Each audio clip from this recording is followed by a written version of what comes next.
राज्यात दडपशाही सुरू आहे. लोकांसाठी न्याय मागायचा की नाही? सुप्रिया सुळे. बारामती मतदारसंघातील लोक अनेक कामे घेऊन मुंबईत येत असतात. त्यामुळे मी बारामतीत नागरिकांना येऊन भेटते. बारामती लोकसभा मतदारसंघापुढे पाणी, बेरोजगारी आणि हमीभाव ही मोठी आव्हाने उभी आहेत. मी सातत्याने पाण्याच्या टँकरची मागणी करत आहे. याकडे सरकार जाणीवपूर्वक दुर्लक्ष करीत आहे. राज्यात देखील बेरोजगारी मोठ्या संख्येने वाढत आहे. शेतीला हमीभाव नसल्याने शेतकरी अडचणीत आले आहेत. रुरल इंडियाचा डेटा सांगतो, हमीभाव नसल्याने शेतकरी अडचणीत आहे. मी गेल्या काही दिवसांपासून सरकारला विनंती करीत आहे. पेटीएममध्ये विश्वासाच्या नात्याने पैसे ठेवत आहेत, मात्र सगळा काळा पैसा पेटीएम माध्यमातून गोळा केला जात आहे.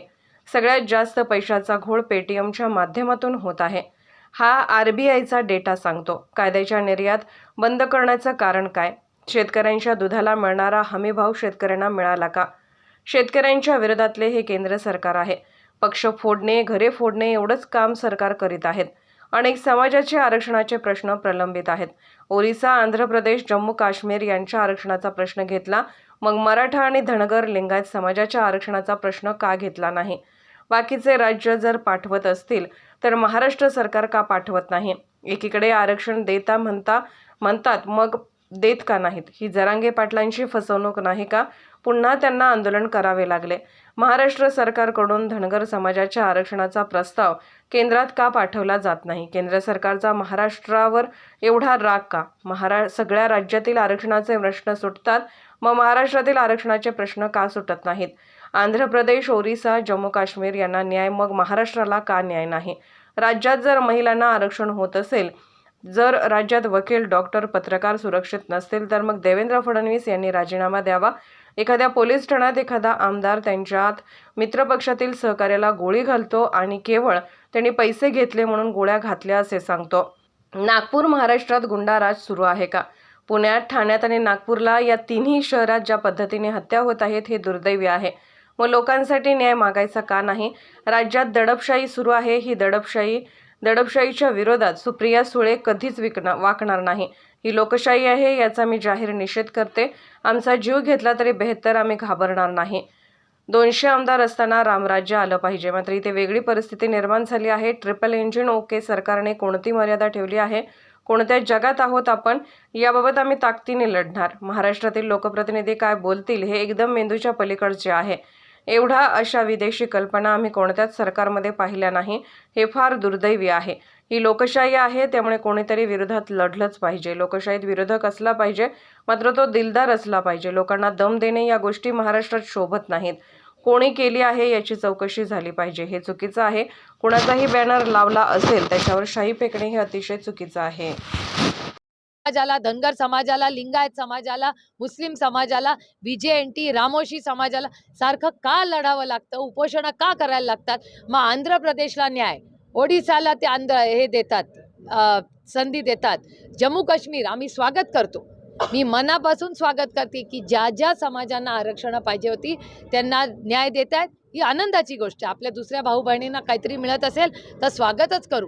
पण मग आपल्या महाराष्ट्रातल्या ह्या सगळ्या समाजांना न्याय का मिळत नाही आहे हा मोठा प्रश्न आणि आव्हान आहे. आणि मी रोज म्हणजे जवळपास रोज सगळे तुम्हाला आश्चर्य वाटेल, पण मला खासदार भाषणाला उठल्या म्हणायचे, आता हे मराठा, धनगर, लिंगायत बोलणार सुप्रिया सुळे. मला काही कमीपणा वाटत नाही त्याच्यात. आपल्या लोकांसाठी मी लोकप्रतिनिधी आहे. मी लोकांसाठी दिल्लीला निवडून जाते. तुमचे प्रश्न एक नाही 1 लाख वेळा तेच भाषण करायला लागले तरी चालेल, पण त्यांना न्याय दिल्याशिवाय मी स्वस्थ बसणार नाही, हे मी तुम्हाला जबाबदारीने सांगते. परवा गाड्यांवर काय अटॅक झाला, महिलांना मारहाण केली, अमानुष पद्धतीने महिलांवर हाणामारी केली आहे. परवा निखिल वागलेंची जी घटना झाली, खून झालाय.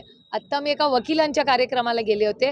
वकिलांच्या कार्यक्रमात मला सांगितलं, ताई एक विधेयक मांडा आता की वकिलांची सुरक्षिततेचं काय?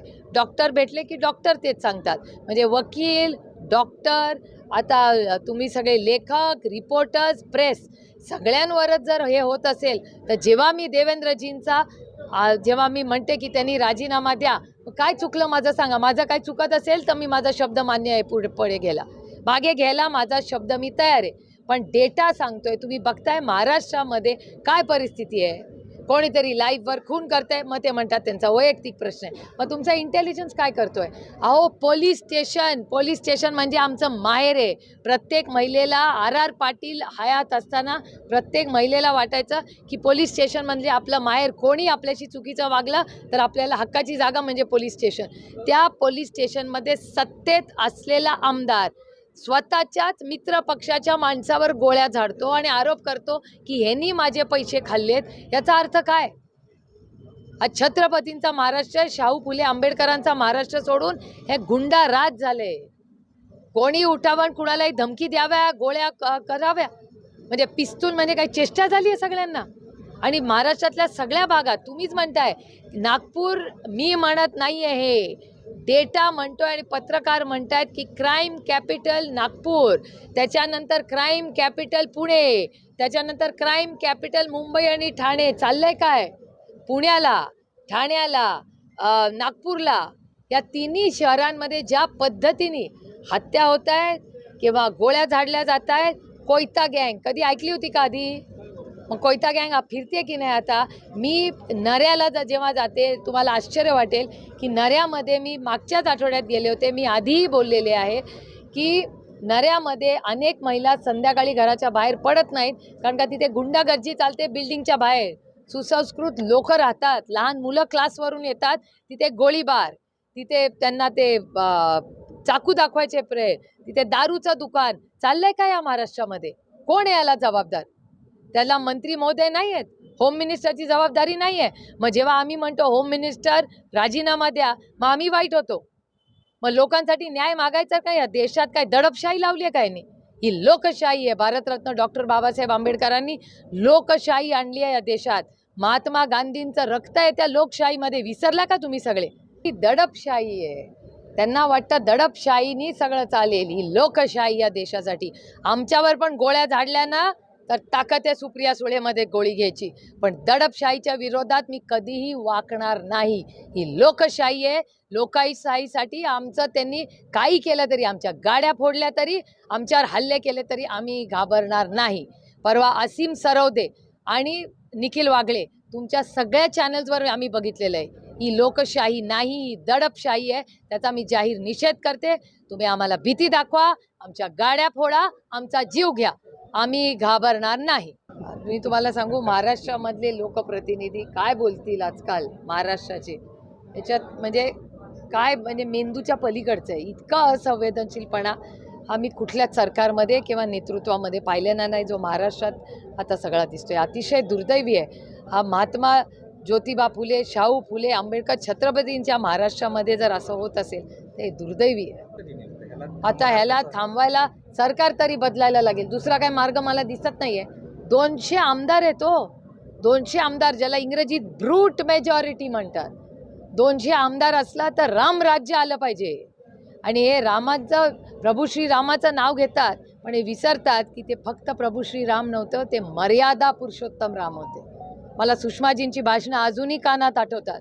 सुषमाजी कधीही नुसतं प्रभू श्रीराम म्हणायच्या नाही, मर्यादा पुरुषोत्तम रामचं नाव घ्यायच्या. अभिमानाने आम्हीही मर्यादा पुरुषोत्तम रामच नाव घेतो, कारण का आम्ही मर्यादेत वागतो.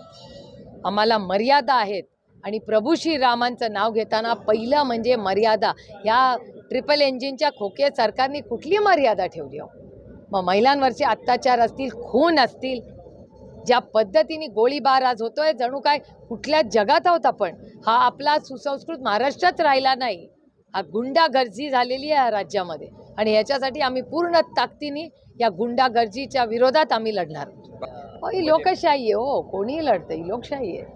आणि माझा आग्रह राहील की लोकशाहीमध्ये विरोधक हा असलाच पाहिजे, आणि तो पण दिलदार असला पाहिजे. नाही तर काय लोकशाही कशाची आहे? दडपशाही नाही आहे. लोकशाहीमध्ये प्रत्येक विषयाला विरोध आणि चर्चाही झालीच पाहिजे. दडपशाहीनी नाही, लोकांना दम द्या वगैरे असल्या गोष्टी महाराष्ट्राला शोभत नाहीत. आणि कोण करत असेल